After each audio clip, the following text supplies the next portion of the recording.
নমস্কাৰ যিসকল ল'ৰা ছোৱালী 2024 চনত এইচএছৰ পৰীক্ষা দিছে সেই সকল ল'ৰা ছোৱালীয়ে ভিডিঅ'টোত ক্লিক কৰিছে যদি অনুগ্ৰহ কৰি ভিডিঅ'টো স্কিপ নকৰি প্ৰথমৰ পৰা শেষলৈ চাই থাকিব কিয়নো এইচএছ পৰীক্ষা দিয়া ছাত্ৰ ছাত্ৰীসকলৰ বাবে এইটো ভিডিঅ'ৰ মাজত এখন বিশেষ আপডেট প্ৰদান কৰিম তো যিসকল ছাত্ৰ ছাত্ৰীয়ে 2024 চনত এইচএছৰ এক্সাম দিছে সেই সকল ল'ৰা ছোৱালীয়ে এইচএছৰ ৰিজাল্ট দিয়াৰ পিছত কিমান শতাংশ নম্বৰ পালে স্কুটি লাভ কৰিব লগতে অসম চৰকাৰে স্কুটি প্ৰদানৰ কাৰণে নতুনকৈ কিমান শতাংশ নম্বৰ ধাৰ্য কৰিছে যদি জানিব বিচাৰে অনুগ্ৰহ কৰি ভিডিঅ'টো স্কিপ নকৰি প্ৰথমৰ পৰা শেষলৈ চাব আৰু মোৰ চেনেলত নতুন হলে প্লিজ চেনেলটো সাবস্ক্ৰাইব কৰি মোৰ লগত থাকিব ভিডিঅ'টো ভাল লাগিলে অনুগ্ৰহ কৰি শেয়াৰ কৰি আপোনালোকৰ বন্ধুবৰ্গক চোৱাৰ কাৰণে সুযোগ প্ৰদান কৰিব তো যিসকল ছাত্ৰ ছাত্ৰীয়ে 2024 চনত এইচএছৰ পৰীক্ষা দি পাছ কৰা ছাত্ৰ ছাত্ৰীক প্ৰদান কৰিব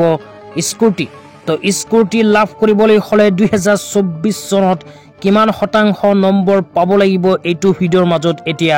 বিস্তাৰিত জনাইছো অনুগ্ৰহ কৰি ভিডিঅ'টো স্কিপ নকৰি প্ৰথমৰ পৰা শেষলৈ চাই থাকিবলৈ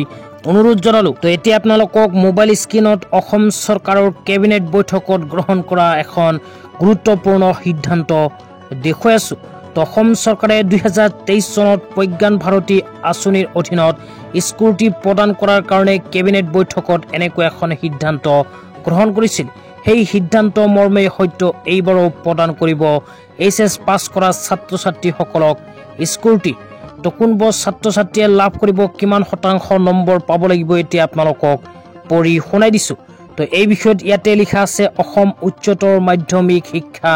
সংসদৰ উচ্চতৰ মাধ্যমিকৰ চূড়ান্ত পৰীক্ষাত 60% লাভ কৰা ছাত্ৰী আৰু 75% লাভ কৰা ছাত্ৰক প্ৰদান কৰিব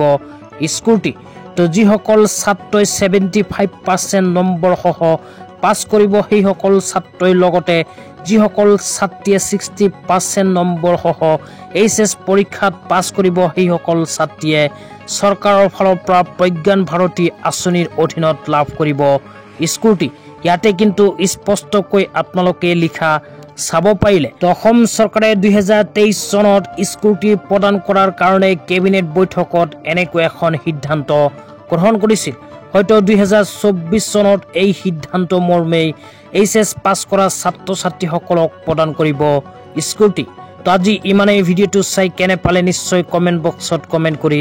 জনাই দিবৰ লগতে চেনেলটো সাবস্ক্ৰাইব কৰি মোৰ লগত থাকিব